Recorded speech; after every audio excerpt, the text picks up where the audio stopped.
فیاض، مصطفی فتاحی، ارنجمنت آرمین نصرت.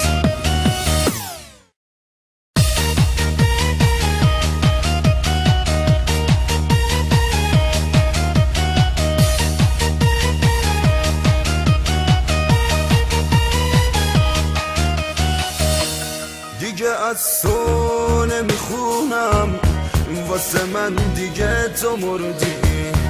میخوام که همه بدونن همه دردم تو بودی.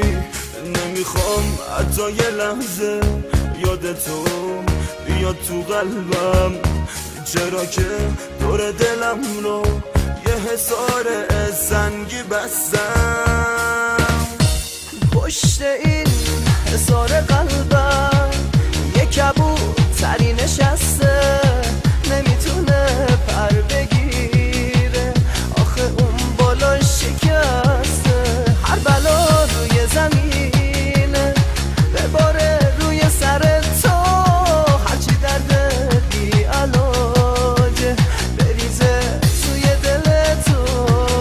اصلا دیگه زاری نکن، بازی نکن با دل من، حق من نیست میدونی، پر غمه این دل من. بعد این عمق نگام نمیخواد گریه کنه، عاقبت با تو شدن آره بدون درد و غمه. بس دیگه زاری نکن، بازی نکن با دل من، حق من نیست میدونی، پر غمه این دل من. بعد این عمق نگاه نمیخواد گریه کنه، عاقبت با تو شدن آرم بدون درد و غمه.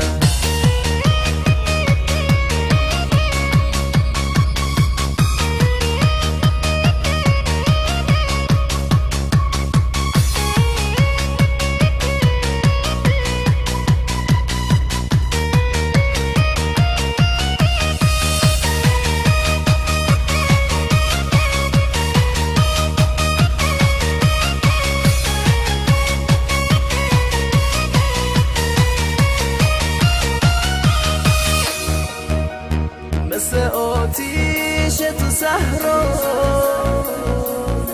یا که طوفان تو دریا، مثل ظلمت تو شبها جون به لب موندم و تنها. مثل آتیش تو صحرا یا که طوفان تو دریا، تو شبها جون به لب موندم و تنها. نمیخوام باز به تو وابسته و آواره بشم، نمیخوام با اون نگات دوباره بیچاره بشم، نمیخوام حرمت غم بشینه روی نفسم. بسم تا دنیا دنیاست، من میخوام تنها باشم. اگه پشت سر دنیا یه قیامتی باشه، اگه صدر قیامت به عدالت ما بشه، صادر حکم اگه اون لحظه یه تنهایی باشه، میبینی حتی جهنم نمیخواد با تو باشه. دیگه از تو نمیخونم، واسه من دیگه تو مردی. میخوام که همه بدونن همه دردم تو بودی. نمیخوام حتی یه لحظه